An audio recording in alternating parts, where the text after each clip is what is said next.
So when we think about slaves today, I don't think that we really think about them in a way that accurately represents uh, what they are and what they meant to civilizations that had them.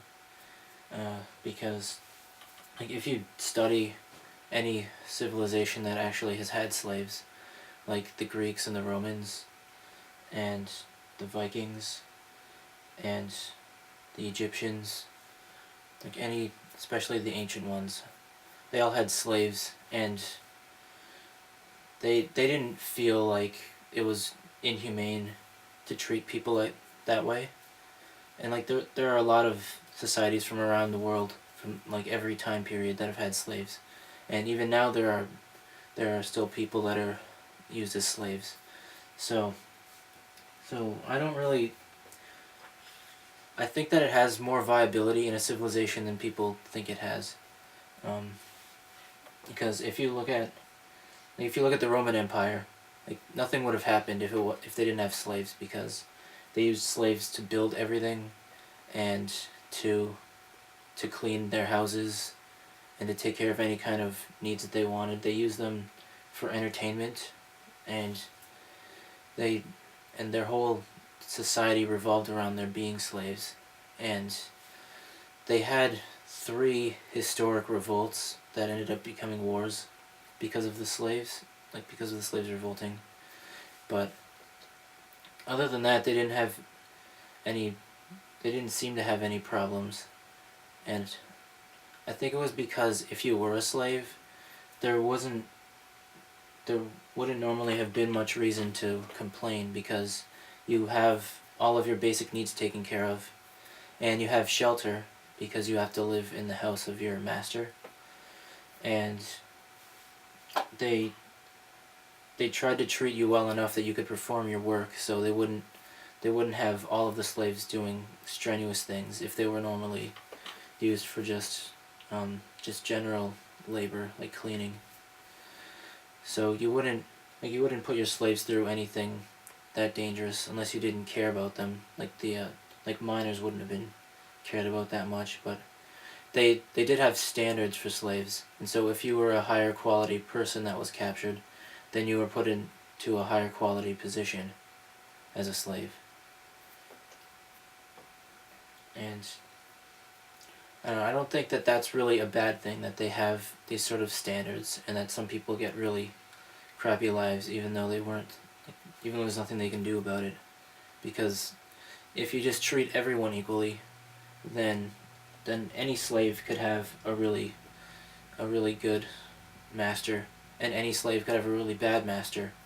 But if the best slaves would be always be given to good masters, which means that they're being rewarded for something, for having something before they became slaves.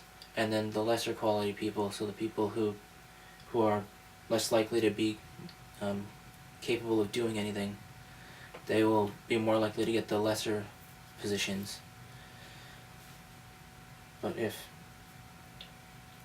you're a better person, you should be treated better. Like that should always happen, because if you prove that you're better, then you deserve that. You deserve to be treated better, which is why some slaves were even allowed to be granted freedom. Like the gladiators, they had a really dangerous job, but everyone appreciated it because they used gladiatorial matches to appease the gods. And if they could do that, then sometimes they deserve to be freed for everything that they do for the community, because the mythology was really important to them, and any kind of slave that could assist in that would have been treated really well.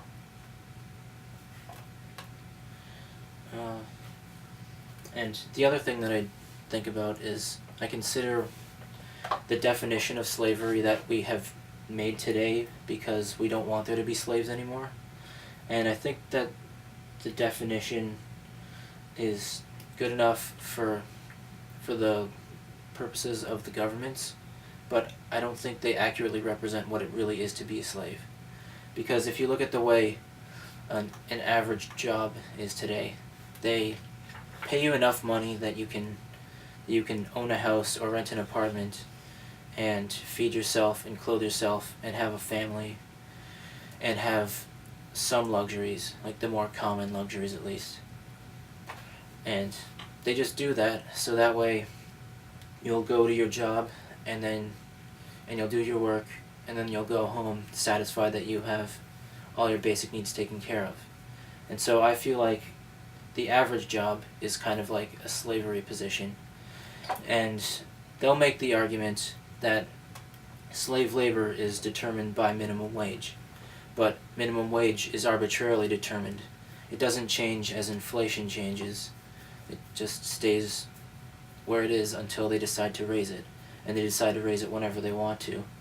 Usually when people stop liking the government and then they just want to make everyone think that they're at least trying when they're not. They're just doing it to appease us.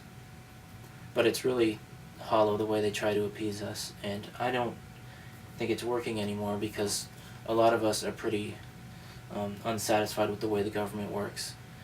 Like, in the US, everyone is complaining about the SOPA bill, and in Canada, everyone is complaining about the omnibus crime bill that the new majority government is trying to pass. So both Canada and the US are going through some really horrible political problems. And it's because they can do whatever they want, because the bureaucracy it's so complicated and it's so difficult to get anything done with it that anything that the members of parliament or the members of Congress want done, they can get done really easily because all they have to do is vote. But if anyone else wants something to change, they have to write a letter to their member of parliament or their congressman, and they have to explain the problem, and they have to hope that their representative will actually care and do something about it.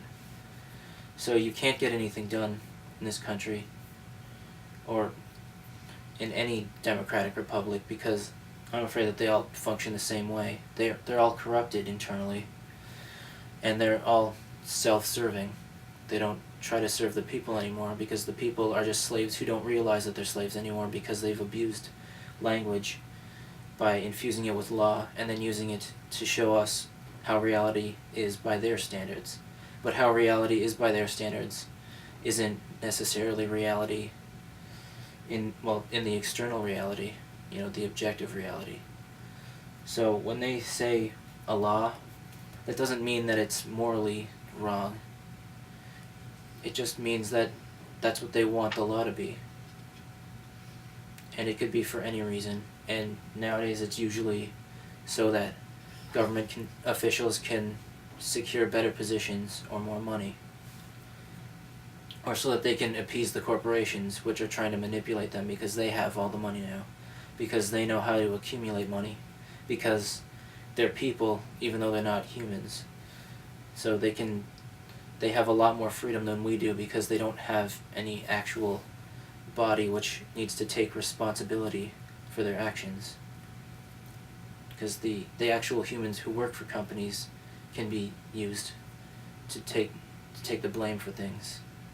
So they can get lots of money, and now the government has to appease their interests, which is why capitalism is the norm today. Because it has to be so that the corporations can thrive.